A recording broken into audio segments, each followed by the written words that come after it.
Hey guys, Ravoren here, and welcome back to yet another ESO guide and build.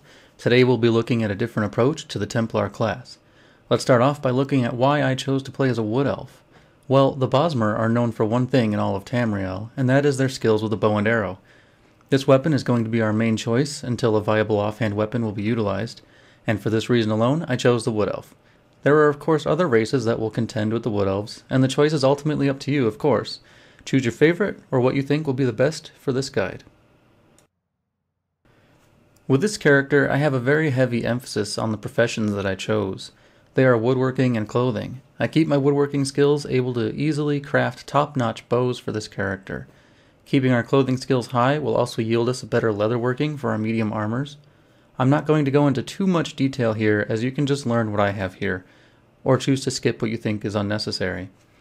In woodworking, I have chosen to take the following skills. First is woodworking, kind of redundant, but is very important. What this skill does is allow you to craft bows of higher level, using better wood than you can find later on. The other skills I've learned here I would definitely recommend because they will help you out immensely. However, lumberjack hireling can probably wait until you'd rather spend a skill point elsewhere. At higher levels though, this can still yield some very fancy materials and will be worth investing into. My clothing skill is not yet as high as my woodworking, so I don't have as many skills here. I have picked up tailoring for the same reasons as woodworking, and unraveling as I find the extraction skills to be vital in leveling the skill. Upon level 8, I'll be learning stitching, and at level 10, I'll be able to learn tanning expertise. These skills will allow you to research more than one thing at a time, saving days worth of time in the long run. The second will let you upgrade your crafts. The things you make will require less materials, and this will allow you to either upgrade more items or make the ones you upgrade have a higher chance of success. Alright, let's talk about the class skills that I've chosen. All the abilities that I currently use are found in Adric's Spear and Bow. Only having 2 trees to be putting our skills into will be very handy, as our main abilities will be well invested into and be very powerful for our lower level characters. Starting out with our class skills in Adric's Spear, the first ability that I use is Puncturing Sweep, which is a morphed form of Puncturing Strikes. With this morph, the skill will deal a lot of AoE damage to pretty much everything in front of you. It also knocks back your closest target a little bit and will interrupt anything they may be up to. This skill is easily spammable 3 or 4 times, and currently I do not have any points in Magicka.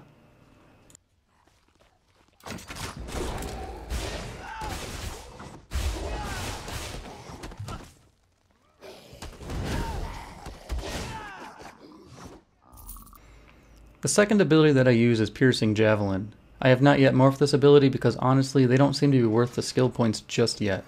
Both options are good, but currently there are more pressing matters that we can use the point for. This ability offers a little bit of damage at a good range and will also knock down your target, flinging them back away from you for 5 meters.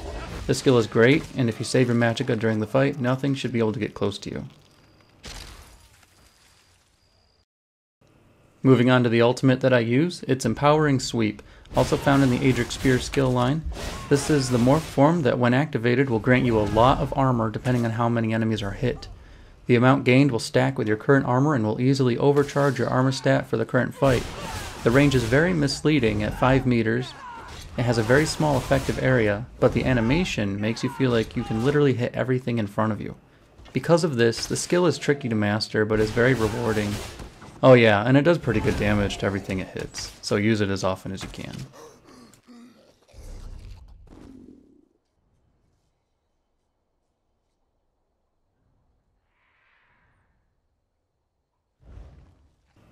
The passives that I utilize are Piercing Spear and Burning Light.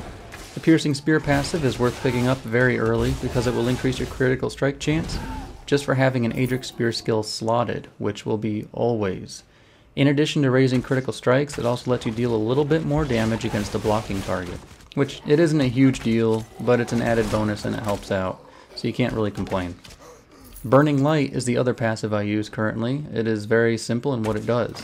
It gives you a good chance to deal additional magic damage on any hit, be it from a weapon, skill, etc.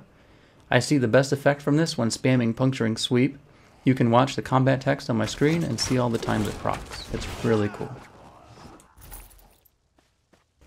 On this character, I will eventually end up getting all of the bow skills once they become available to me. as well as every single passive.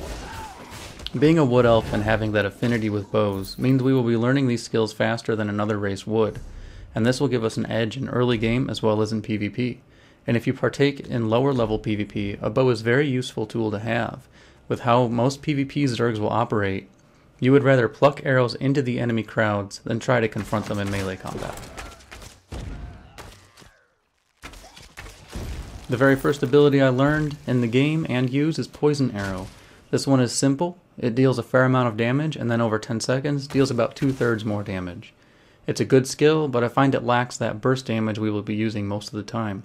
This skill is very useful for boss fights, however, where sustained DPS is required.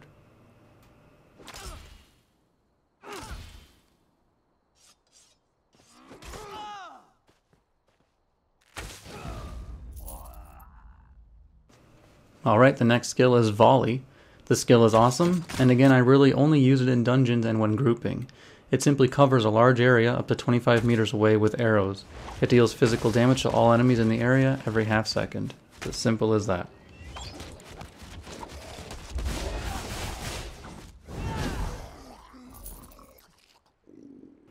The third skill, and one I have recently picked up, is Scatter Shot. This ability is very nifty and will complement your piercing javelin amazingly. This skill does about the same physical damage as Poison Arrow's initial hit, but then it knocks the enemy away from you 6 meters and disorients them for 5 seconds. You can use this and piercing javelin in alternation to ensure that your enemy cannot touch you.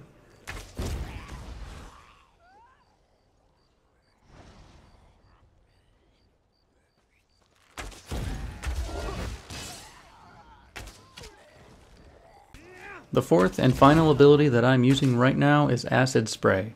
This is the morphed form of Arrow Spray, and what it does special is slow every enemy in front of you for 5 seconds, as well as dealing a very good amount of damage to them.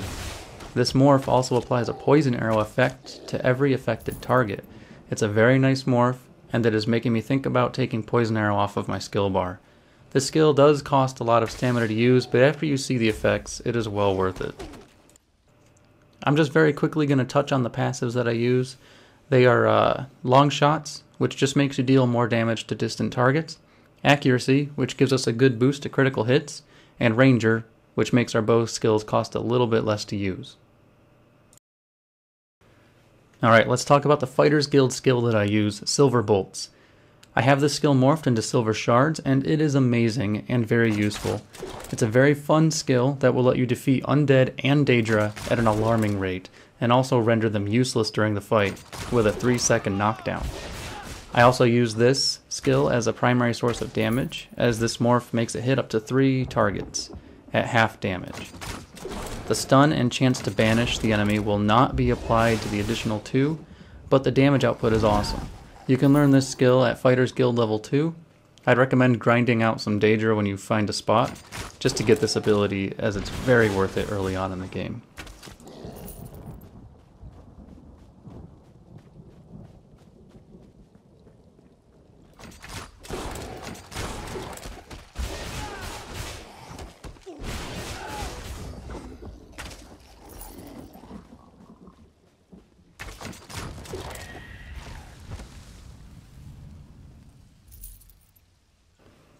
Alright, the final category we're going to be discussing today is our armor. I chose to go with medium armor as it provides us with the most obvious benefits as a bow user, and it will complement our skills perfectly. I currently have the first 3 skills learned, and they are Dexterity, Windwalker, and Improved Sneak. Dexterity is a great passive that will give us a 2% chance to critical strike per piece of medium armor currently equipped. If you're like me, you will take full advantage and wear solely medium armors. Windwalker simply increases stamina regeneration by a fair amount per piece equipped, and this is wanted as stamina is what fuels our bow skills. Finally, Improved Sneak is exactly what it sounds like. The radius around you that enemies will detect you is decreased, and the cost of sneaking is also lowered.